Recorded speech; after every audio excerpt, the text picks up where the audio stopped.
み出したくて輝きたくて I say I'll never lose my way.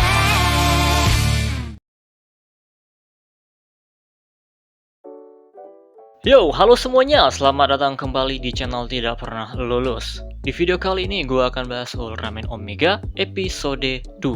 Gue akan bahas sedikit informasinya dan tentu saja sekalian reviewnya nih. Tanpa berlama-lama, langsung aja ini dia reviewnya. Oke, Ultraman Omega episode 2 dibuka dengan istri gua yang lagi meneliti kaiju yang muncul di episode 1.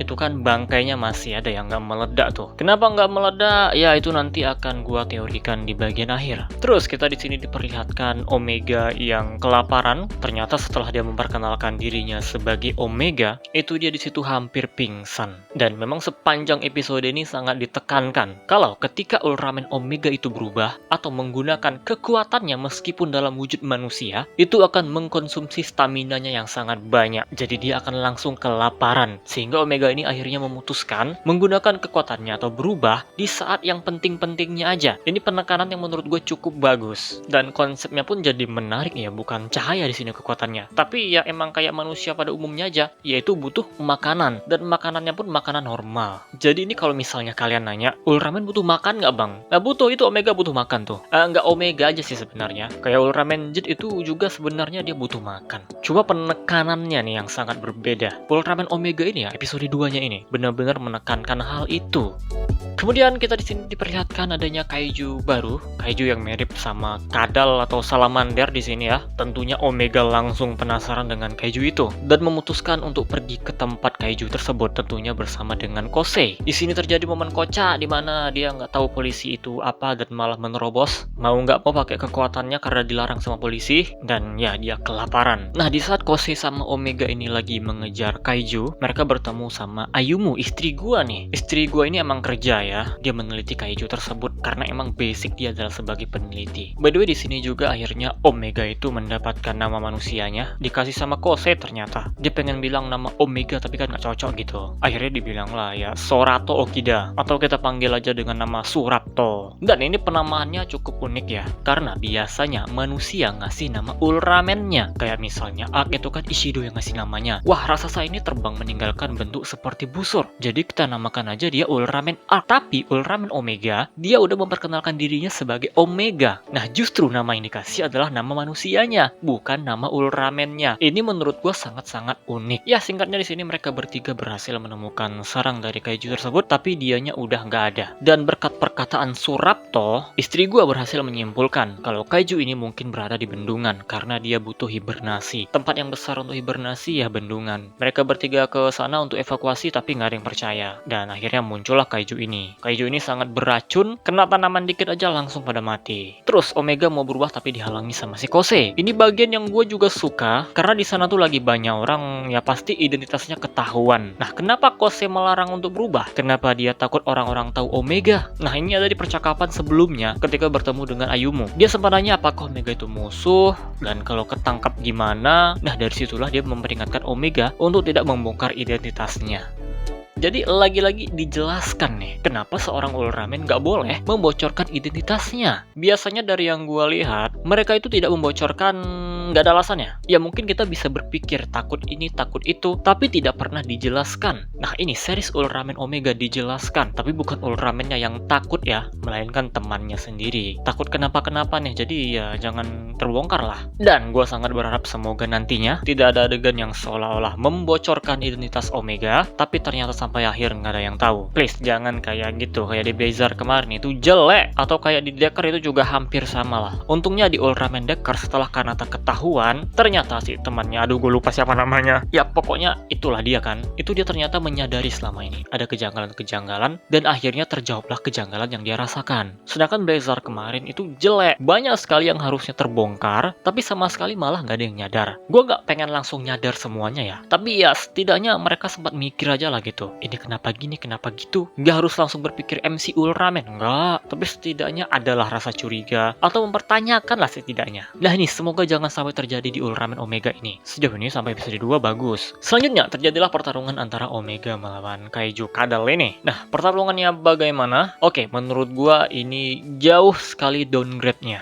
dari episode 1 kemarin. Waktu Omega melawan si Grim itu sinematografinya bagus, efek-efeknya banyak banget dipakai, tapi ketika melawan si Kaiju ini, Dugrid ya namanya, ini malah menurut gua biasa-biasa aja. Ada beberapa shoot yang emang bagus, yang emang menarik untuk dilihat, tapi sisanya tuh monoton. Memang sudah hal yang sangat biasa. Episode satunya begitu bagus, episode 2-nya, episode 3-nya itu downgrade. Tapi gue merasakan kalau episode 2-nya Omega ini sangat-sangat jauh turunnya. Mungkin ini juga dipengaruhi sama faktor episode 1 yang begitu bagus. Gue nggak bilang ini jelek, tapi kalau dibandingkan sama episode 1, ya jadi sangat jauh, berasa banget downgrade-nya. Memang kalau soal ngomongin visual, Trigger nggak ada obat lah ya. 1, 2, 3 sama aja visualnya, bagus-bagus semua. Beberapa episode memang di downgrade, tapi tetap aja terasa bagus. Semuanya tuh berada di level yang maksimal. Di downgrade dikit-dikit lah paling. Tapi ya ini masih episode 2, masih belum tahu episode selanjutnya gimana. Nggak bisa juga langsung menyimpulkan, wah Omega ini bagusnya 1 episode doang, episode 1 aja nih yang bagus. Ya nggak bisa gitu juga. Baru juga 2 episode, masa udah kesimpulan kayak gitu. Debut form masih belum tahu nih. Kan bisa aja ya, budgetnya tuh di-save untuk episode-episode yang sangat-sangat penting. Jadi beberapa episode memang dibuat biasa aja, tapi episode-episode yang sangat penting itu akan dibuat dengan sangat-sangat bagus. Semoga seperti itu. Dan ini gue mau bahas soal kaijunya yang tadi gue bilang di awal kan. Kenapa kaiju di episode 1 gak hancur, sedangkan di episode 2 ini malah hancur? Nah ini mungkin ada hubungannya sama cara mengalahkannya. Di episode 1 kaijunya nggak di kosen, sedangkan di episode 2 ini di kosen. Omeganya udah ingat tuh cara kosen gimana. Nah bisa jadi emang alasannya itu ya. Kaijunya itu dibunuh, ya udah dia masih ada. Tapi ketika di kosen ada energi-energinya yang ngebuat si kaiju ini jadi hancur.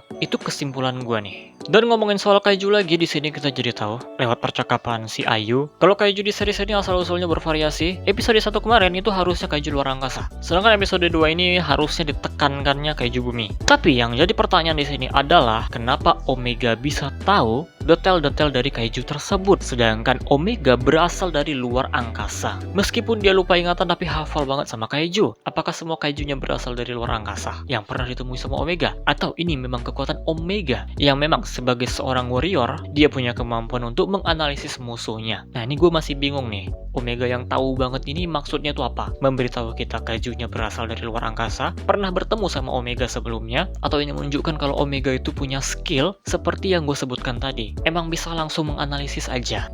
Oke, tadi tuh informasi-informasi dari Ultraman Omega episode 2. Terus sekarang reviewnya lah. Tadi yang berantem udah. Emang agak kocak juga nih cara reviewnya. Bahasin scene-nya, bahas informasi-informasinya, tapi sekalian di review. Jadi sekarang yang belum gua komentarin nih. Tadi gua udah komentarin soal gua suka sama penekanan-penekanan di episode ini. Kayak Omega yang lapar, atau kenapa tidak boleh membongkar identitas. Yaitu soal Omega yang lagi-lagi plangak-plongo. Bisa dibilang gua sangat suka dengan detail-detail kayak gini. Yang kita tidak bisa melihatnya di seri-series yang lain. Terus soal interaksinya gimana? Ya menurut gua sih bagus-bagus aja. Si Omeganya plangak-plongo dibantu sama Kosei dan Ayumu yang penasaran banget sama kaiju. Dan apalagi ya?